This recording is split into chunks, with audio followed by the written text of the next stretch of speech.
At sa wakas, weekend na naman. Kaya naisipan na naman naming maggala. Napakasarap pa naman gumala kapag nandito ka sa Zambales. Lalo na kapag nakamotor dahil marami kang makikitang magagandang view. Dito pa nga lang sa kalsadang binabaybay namin ay magsasawa na ang iyong mga mata sa magagandang tanawin. Nakaka-relax at nakakatanggal ng stress. Sino ba naman ang hindi mabibighani kung ganitong kagandang tanawin ang iyong makikita? Malawak na kabukiran at magandang kabundukan. O diba, Tagalog na Tagalog tayo for today's video. Dahil medyo mahaba-haba pa ang aming lalakbayin, Ay huwag ninyong kalilimutang tapusin ang video na to. Kayain na ninyo ang inyong mga kakilala na mag-subscribe at mag-follow dito sa aking channel. Nag-enjoy ka na sa panonood ng aking mga videos ay matutulungan mo rin ako para maparami ang aking mga followers. Kaya pagkatapos mong panoorin ang video na to ay ayain mo na sila na i-follow ako.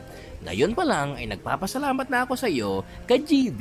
kasalukuyan na nga naming dinaraanan ang napakagandang tunnel ng Akasya dito sa Botolan. At malapit na nga kami sa aming destinasyon. Dahil natatanaw ko na ang bundok ng Botolan doon sa aming unahan. Kung alam nyo naman ang pangalan ay pakibanggit na lang dito sa ating comment section. Kung ikaw ay taga Zambales at mahilig ka ring magmotor katulad ko, pwede nyo ako ngayaing mag-rides para tayo ay maglibot sa buong probinsya. Kung ikaw ay nanonood ng video na to at ikaw ay hindi taga Zambales, ay inaanyayahan kita ngayon pa lang na bisitahin ang aming probinsya. Dahil napakaraming lugar dito na kapag iyong napuntahan, ay tiyak na iyong mamahalin at talaga nga namang babalik-balikan. Kaya ngayon pa lang ay planuhin nyo na ang pagpunta dito sa Zambales ngayong nalalapit na bakasyon.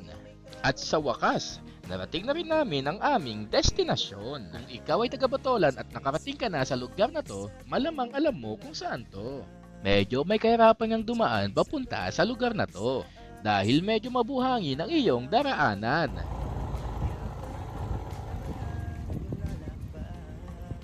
Pero kapag nalampasan mo na ang mga buhangin ay tiyak hayahay na ang iyong pakiramdam.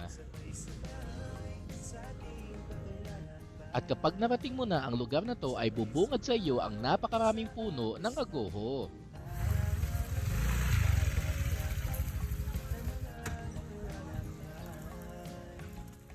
Pagbaba ko nga ng motor at pagkatanggal ko ng helmet ko ay na-excite na ako. Sino ba namang hindi ma-excite kung ganito kagandang tanawin ang bubungad sa iyo?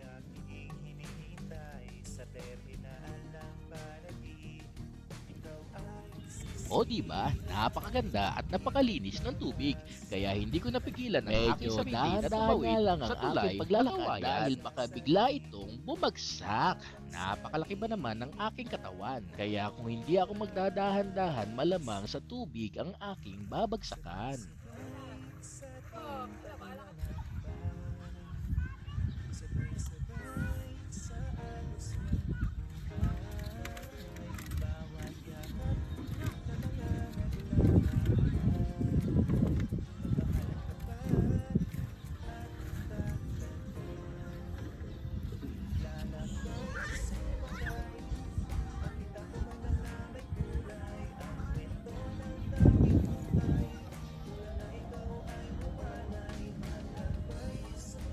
O diba, napakaganda at solid talaga.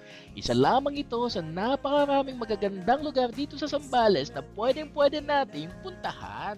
Kaya ayain mo na ang iyong tropa at ang iyong pamilya ngayong weekend para gumala at maglibot sa Zambales. O siya, hanggang dito na lang muna. Kita-kita na lang ulit tayo sa susunod na gala ni Kuya Binoy Moto. Always remember, good vibes lang tayo palagi.